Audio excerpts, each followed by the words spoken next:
Any apologies for that.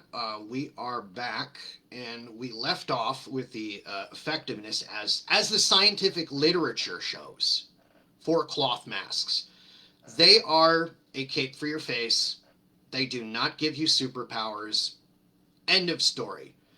However, they do, if you are so interested and inclined, and this is what you would like to do, present the very real risk of contamination and cross-contamination for especially bacteria and fungi. All right? So you see all these people touching their mask like that? That's what you're doing. The thing about N95, and this is very so important, and 3M will tell you this, you actually have to fit the mask properly, and you have to be trained to use the mask properly. So in other words, let me see if I can, oh, look, I have an N95.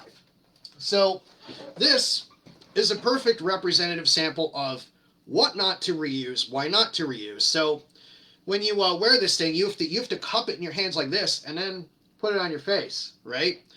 And then you have to, after that, you get the straps on the back of your head and so on. And by the way, this is a relatively tight one. Notice how the texture is deformed a little bit. And by the way, do not touch inside of here, because that actually ruins the mechanism by which the N95 works. And if you see like deformed, like if you've got like a little crease here, like the texture is kind of gone. I mean, the mask is just no good. So basically N95 works to protect you, but not anybody else. And so the manufacturer warns you that if you have an oxygen environment of less than 19.5%, don't wear it. Don't use it. It's unsafe. That does create an oxygenation issue because it actually blocks things. So in other words, these masks do not matter. These matter. These will do something. Just, if you don't have enough oxygen, you might want to think about the firefighter rig or the level 4 biohazard, which, by the way, if you've ever seen those suits, I mean, you have to like tape the arms because viruses are very, very tiny. I mean, that's why. I mean, the specification N95, I mean, it's, yeah, I mean, the number isn't an accidental thing. So here's where we are with the mask. They're unproven. They don't work.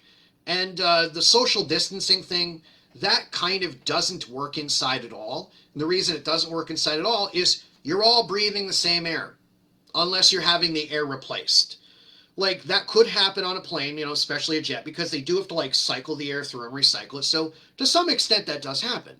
But this is the well-settled science. I mean, it's not, I believe it works, I want to work, my mommy's a superhero, and my cousin Timmy's a superhero, and we can all do our part by staying home and eating ice cream. That's something you tell a 5-year-old, but unfortunately, it's an executive order. So, as far as what does work, there's a lot of things that do work. One of them is wash your damn hands. 20 seconds. That's proven. That's proven science since 1847. We've had a lot of time. We've had a lot of time, to basically say, yeah, hand washing is effective. And it was shown to be a little effective. Not completely effective, but, hey, something's better than nothing, and it can be provable. And by the way, the studies on the masks, like, it's all over the map. I mean, some of them are saying it's only 4% effective. Others are saying it's like 30 plus, to 40% effective. But the problem they had, and we saw this when we looked at the white papers, was you have to like assemble a rig that's a representative sample of real world conditions. So you've got 2 mannequins, vapor being sprayed and exfoliated out the mouth of one, and you've got the other set up with the mask, and it's kind of like, you got to move these guys around. I mean, it's great science, but it goes to show you what happens when you actually try to create an experiment that replicates real world conditions. So as far as social distancing, that's out. That's obviously useless, especially in indoor settings. Eventually, I don't care if you're apart on the other side of the room, I mean, unless it's a really, really large room, forget it. So like that one picture we included in my affidavit of Ned Lamont in the same small room with, I think it was 20 people, where he was not wearing a mask. Well, if one of them was going to exhale the virus, he's probably going to come in contact with it. Now, the question is not whether you come in contact with a virus. It's how much of the virus you come into contact with. The term is called viral load, and it matters because it determines whether or not the virus is actually going to replicate and get into your system and cause all these bad things we associate with the term COVID-19. So basically, we have the sum of where we get. There's a lot of legal reasons the government can't do what it did, or what the one governor did, that he should be able to do. But we have the harm, okay? And this is what a judge will look at, with what they refer to as balancing the equities. Now, the harm is profound. We have dislocated supply chains necessary for hospitals. I'm not sure what anybody's particular economic school of thought may be, or what they believe, but I don't think anybody's going to disagree that you need supply chains for hospitals, okay?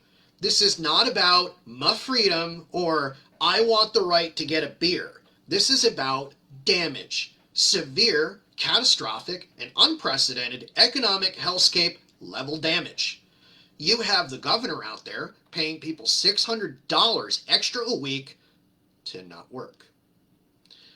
I have received zero government money, but I'm essential. But things don't move. So, am I a superhero? No, I am not a superhero. But one thing I can tell you is this experiment is going to come to a very messy end. Whether it comes to an end, say, sometime at the hearing or after, where we hopefully get a temporary injunction, or it's going to come to an end as the state loses the money to, fund things, which is a problem, or it's going to come to an end in a raft of municipal bankruptcies. But I will tell you this, if we don't win, we will actually see, what's going to claim more Connecticut residents than COVID-19 by far, by many times? U-Haul trucks. U-Haul trucks will claim more residents from Connecticut than COVID-19, assuredly. Like, it's a done deal. It's baked into the cake, even if we win. So what else do we have? We have, obviously alcoholism. That's something that, come on, that can't be, we can't obviously be having less of that now, can we? You have people cooped up. You have, obviously abuse issues going on. You have, immune systems compromised. Everyone cooped up indoors. They're finally starting to get outside. You have a general feeling of hopelessness and despair and fear, which, by the way, is very unjustified. If you actually look at it, just forget everything I say except the Math Plus protocol. You have, that's it. Compelling state interest has been achieved. You can stop treating people differently than others. You can end all of this nonsense. You can end it all. It can end tomorrow. And the result you're going to get is going to be like South Dakota or wherever we're going to be now, because the lethality has gone so far down. So basically, there are people who should be worried about this.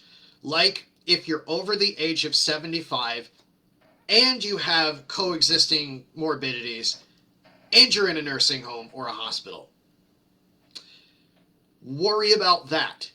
We might want to think about if we went where the actual science took us, we might want to think about doing a lot better to keep our hospitals not only clean, but have a positive pressure maybe. Now, all this money we spent, we could have used doing that, and obviously what to do is a different discussion, but the financial reality is government has shot the wad.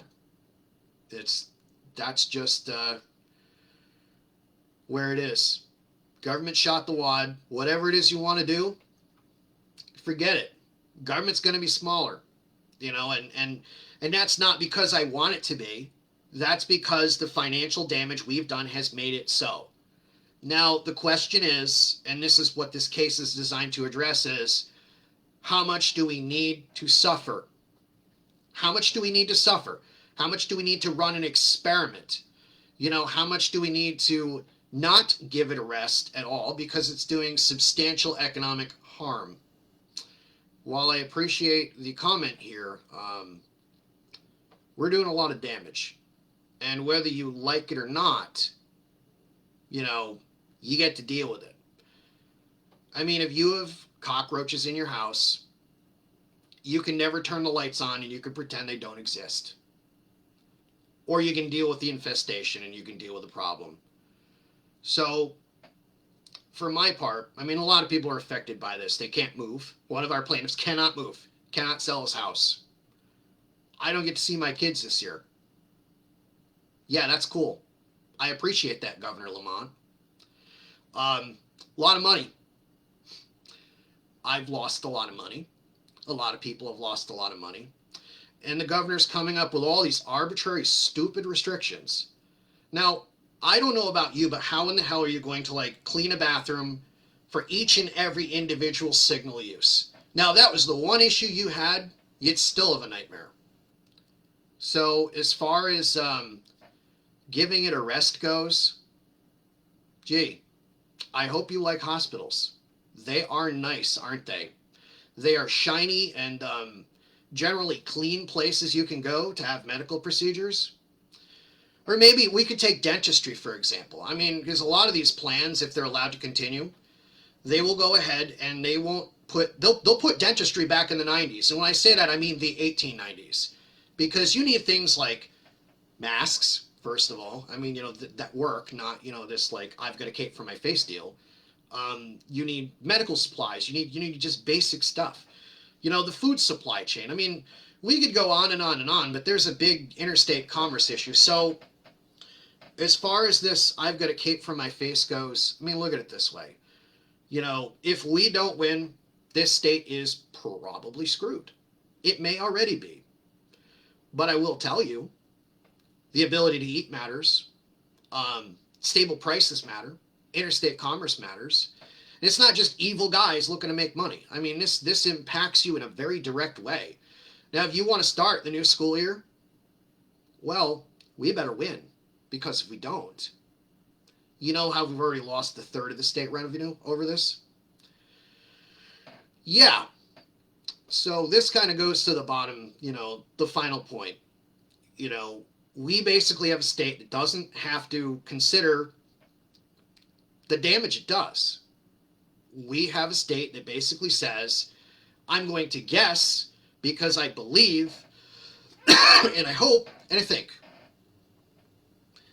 Now, if you're happy with that, you're happy with the result in the nursing homes. So that's it. That's where we are.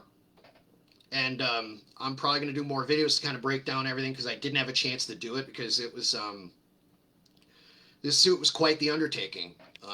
So we'll have more on specific things as we go, but I'll leave it for there. And no, I do not plan to give it a rest. And as a matter of fact, I do not plan to give it a rest because this is doing a lot of harm, which everybody has a right to be afraid and stay in their home and wear their masks and pretend they're superheroes. Even if you're not, you're entitled to your feelings. But nobody's entitled to have one man rule the entire state and do it indefinitely. So, this is the thing, and, you know, you got to remember this. When this continues, everyone's going to be like, where were you? What did you do? You know, what did you do when the state was being ripped apart? What did you do when the state of New York took over the state of Connecticut? What did you do when the nursing home surge killed everybody? What did you do? You know, when did you complain? When did you say it was enough? And the answer is different from everybody, but, you know, that's what it is. So I will leave it there, and I hope you're all well, and, you know, do stay safe.